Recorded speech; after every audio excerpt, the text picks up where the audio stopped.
Kristi. Silakan, Korpus. Oke, terima kasih. Shalom, selamat malam. Shalom, selamat malam. Sahabat saudara terdengar dengan baik? Sudah. Kalau bicara tentang hal ini ya, tuduhan terhadap Katolik, memang ini bukan hal baru, lagu lama dari dulu dahulu kala, dan Katolik sudah semacam makan garam dengan itu. Bukan hal baru lagi. Kalau yang tuduhan dari Adventis itu, kan saya belum baca semua. Itu memang, itu di Amerika juga ada seorang apologet Katolik, apologet mula, Sean. Dia juga ada membahas buku tentang Ellen G. White itu. Saya masih cari di sini mana, saya sudah download itu. Itu bukunya The Great Controversy. Yang menjadi persoalan dari Ellen G. White, dia menulis buku ikut otaknya sendiri tanpa membaca dengan sejarah. Tidak ada kutipan sejarah dari bukunya. Tuduhan-tuduhan gereja Katolik, hanya tulis saja apa yang ada dalam pikiran. Itu yang susah kalau kita membaca, melihat orang lain hanya dari jauh, ya, hanya dari jauh, kemudian membangun satu persepsi, membangun satu konsep sendiri tanpa melihat ke dalam. Itu memang susah. Itu menjadi masalah. Memang tafsiran Wahyu 13 dari mereka itu bukan hal baru, dari dulu mereka biasa begitu. Karena persoalan mereka juga kan, kalau ikut mereka pun di salah satu mereka punya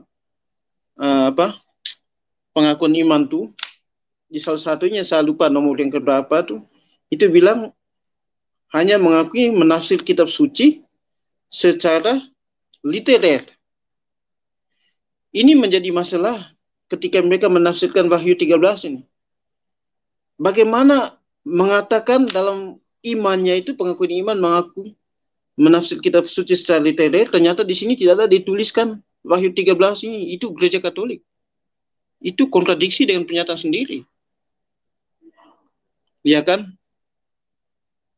Jadi mereka nih buat saya semacam apa ya? Cocokmologi lah. Cocokmologi, apa saja yang ada dalam mereka itu, bahkan ayat kitab suci dipaksakan ikut mereka punya otak. Nah, ini susah. Kalau ikut kita punya otak, kitab suci mau ikut kita, tidak bisa. Penafsiran kitab suci tidak bisa dia berdiri sendiri, ada konteksnya. Ada konteksnya yang ada di sana. Tidak bisa mau ikut otak sendiri. Aduh, saya di mana buku Ellen G. White di sini? Saya terlalu banyak saya download buku Ellen G. White. Itu The Great Controversy. Mana sudah itu? Nantilah. Di situ dia tuduhan-tuduhan terhadap kita itu, wow, mengerikan sekali dari sejarahnya. Tetapi sayangnya dia tulis hanya berdasarkan pemikiran sendiri tanpa kutipan-kutipan dari sejarah atau dari sejarawan terkenal lah. Misalnya ya kutiplah kalau misalnya gereja awal dari Eusebius lah, atau sejarawan Yunani yang lain lah, begitu. Atau sejarawan Katolik yang awal-awal gereja-gereja awal, bapak-bapak gereja awal itu. Cobalah begitu. Ini tidak. Sehingga bagi saya mereka punya tuduhan kosong. Hanya nyaring bunyinya saja. Hanya mencocok-cocokkan saja. Nah, itu untuk sementara begitu dulu. Sama secara dukun ya. Oke, thank you. Korpus Kristi, terima kasih. Ya, sekarang kita sapa dulu. Ini memakai nama nabi ini. Ini penistaan gak nanti ini nama nabi Ellen G. White ini? Ini versi KW katanya ini. Ya, silakan Ellen G. White versi KW. Ya, dia turun. Aduh. Oke. Saya lanjutkan dulu menambahkan Korpus Kristi. Ya, jadi Bapak Ibu, seperti saya katakan tadi kan, sejak abad pertama kita itu sudah dihujani dengan tuduhan-tuduhan yang tidak berdasar oleh banyak aliran ya. Sehingga Ignatius dari Antioquia pada tahun 107 ya, pada tahun 107 mengatakan yang membedakan kita dengan aliran-aliran yang menamakan diri Kristen adalah kata Katolik itu. Karena ada orang yang menamakan diri Kristen tapi dia aliran yang salah. Itu kata Santo Ignatius dari Antioquia pada tahun 107 ya. Maka ada kata yang dipakai sebagai Katolik. Meskipun kata Katolik itu sudah ada dalam Kisah Para Rasul 9:31 ayat 31. Dan itu baru dipakai tahun 107 untuk membedakan mana aliran yang mengaku Kristiani tetapi dia mengikuti aliran sesat dan mana aliran yang sesungguhnya sepenuhnya mengajarkan ajaran para rasul secara lengkap dan utuh. Maka dipakailah Kristen Katolik itu. Nah, sebelum saya lanjutkan, saya sapa dulu Binfil Army. Selamat malam, saudara. Malam. Ya, silakan. Nah, ya. Kalau kita telusuri tadi saya simak Bang Kia ini, memang kalau mereka itu lucu ya, jago stand up comedy istilahnya. Maksud saya aneh begitu. Seperti misalnya tadi dari biografi Ellen G. White, itu kalau kita telusuri lebih dalam memang dia seorang apa ya istilahnya itu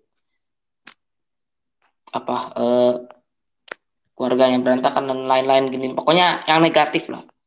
Lalu itu tadi kata Bang Gia itu benar, bagaimana seorang yang memang latar belakangnya itu ke arah ke negatif itu bisa menafsirkan sehebat ini. Dan itu mungkin hebat dalam artian kebalikan ya. Seperti yang tadi dibilang memang apa ya, kebanyakan ini ya, maksudnya ini sebagian besar dari denom-denom mereka itu istilahnya itu salah paham tentang Katolik seperti yang tadi Bang Kia katakan. Itu memang benar. Saya punya suatu pengalaman ya. Teman saya itu, saya ambil contoh nih, seorang Protestan Pentakosta karismatik. Dan dia teman saya ini seorang Lutheran dia. Dia kadang-kali salah paham ya. Waktu itu yang tentang Bimas, buku Protestan yang mengatakan Katolik itu aliran Nestorian, dia salah paham lagi. Lalu tentang tentang yang lain dia juga salah paham. Dan menurut saya memang kalau mereka dididik itu berlatih untuk membenci Katolik, saya juga bingung membuat mereka itu membenci sedemikian rupa untuk Katolik ya. Dan seperti yang tadi saya katakan, memang kalau memang kita pahami sejarah secara dalam dan kita pahami ini betul-betul doktrin dan magisterium ajaran Gereja Katolik, kita pahami betul-betul, kita bakal tahu bahwa kebenaran itu ada di situ. Mungkin kalau saya kutip lagi yang tadi video dari Pendeta Esra Soro, saya lihat dia memang pintar tentang sejarah gereja. Dia itu benar mengatakan ini dulu ada kekristenan barat timur, pusatnya yang barat di Roma, lalu timur di Konstantinopel. Saya tahu dia benar. Namun di situ saya lihat dia belum menguasai. Kalau dia hanya tahu itu, menurut saya itu hanya sebagian dari dasar. Menurut saya memang kata-kata yang bikin saya keblinger itu istilahnya agak sebal ya. Itu argumen mereka yang bikin itu adalah kita adalah satu tubuh Kristus. Teman saya waktu kita berdua istilahnya berantem di depan guru BK itu, dia mengatakan itu, kita ini kan satu tubuh Kristus gimana. Ya, saya dalam hati saya maksud saya, kalau memang kita satu tubuh Kristus, mengapa kamu sering menyinggung tentang patung di Terkanonika memang itu bisa dibilang saya yang istilah itu mengajak, namun dia suka menyinggung tentang itu. Saya malasnya itu loh. Dan kalau menurut saya memang kamu satu tubuh Kristus, buktikanlah. Itu saya malas mendengar argumen satu tubuh Kristus. Mengapa tokoh-tokoh atau dari pendeta-pendetamu itu suka menyinggung tentang Katolik? Menurut saya kalau kita bisa dibilang satu tubuh Kristus itu jika memang gereja tersebut pernah menjadi bagian dari gereja Katolik. Katolik dalam artian ini luas ya. Gereja yang pernah menjadi bagian dari gereja Katolik itu pertama Katolik Roma sendiri, Katolik Roma memang tetap menjadi bagian dari Katolik sampai sekarang. Lalu gereja Ortodoks Timur, Ortodoks Oriental, dan Syria, itu mereka mempunyai mata rantai para rasul apostolik. Mereka juga apostolik dan mereka juga dari para rasul juga. Seperti kalau dari gereja Timur itu dari Rasul Andreas dan Yakobus. Kalau yang barat dari Santo Petrus, Paulus, lalu dan yang lain-lain. Itu menurut saya begitu. Dan itu menurut saya itu baru bisa dikatakan satu tubuh Kristus. Namun jika sudah muncul di belakangan, lalu membuat penafsiran sendiri, tidak ada istilah itu magisterium. Jadi bisa membuat penafsiran sendiri, lalu suka menyinggung-nyinggung tentang Katolik. Untuk apa kalian itu satu tubuh Kristus gitu? Seperti tentang Ellen G. White tadi. Untuk apa dia? Mungkin dia pengikut dari Adventist, gereja Masih Adventist itu mungkin bisa bilang, aku dan kamu itu satu tubuh Kristus, ayo begini gitu, ayo ikut aku gini, gimana gitu kan? Kalau memang kita satu tubuh Kristus, buktikan lewat sejarah dan lewat pemahaman. Kalau memang dari gerejamu atau dari pendeta suka menyinggung-nyinggung tentang kami dan memfitnah, menuduh, menghujat, buat apa kita satu tubuh Kristus? Gitu loh. Masa satu tubuh Kristus itu saling menghujat, saling memfitnah. Dan seperti tadi dari saya kutip dari Dr. Bambang Nursenait, ini tuduhan bahwa Paus ini tuduhan ini gereja Katolik itu antikris maupun Paus itu penyembah setan, Lucifer atau antikris itu memang sudah ke arah kehujatan atau tuduhan, dan itu saya mengiyakan, tentu benar. Wong tadi yang seperti dibilang ya, tidak ada dasar pemahaman yang seperti yang tidak tadi tentang 7 tanduk ya di kitab Daniel kalau nggak salah. Itu mereka sengaja mengait-kaitkannya dengan Vatikan. Itu saya kesal. Dengan sengaja mereka, dan tujuannya untuk mencari umat dan menghancurkan gereja Katolik. Kalau kita telusuri lebih lanjut, itu sebenarnya tidak ada kaitan dengan Vatikan.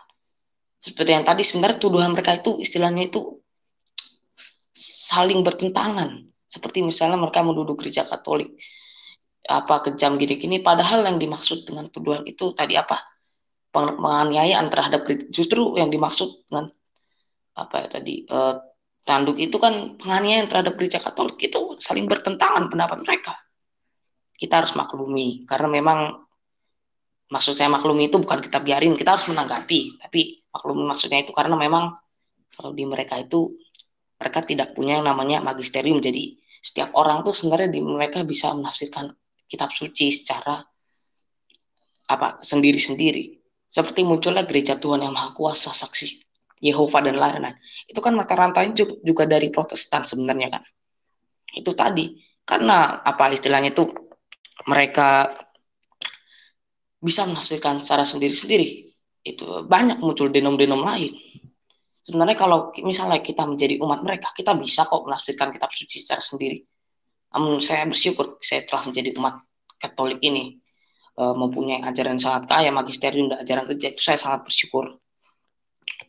Karena itu menurut saya ya, tuduhan mereka ini seperti yang tadi dikatakan Pak Corpus Christi memang sudah sejak lama ada ya.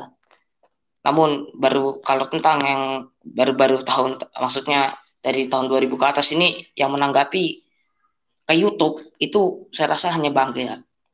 Saya apresiasi Bang Gea karena mau menanggapi tuduhan-tuduhan yang memang mencampur adukan. Jadi istilahnya itu berkelit lah. Misalnya itu dikait-kaitkan dengan Vatikan, saya rasa mereka nanti mengait-kaitkannya dengan patung, dengan apa. Itu saya males. Terima kasih.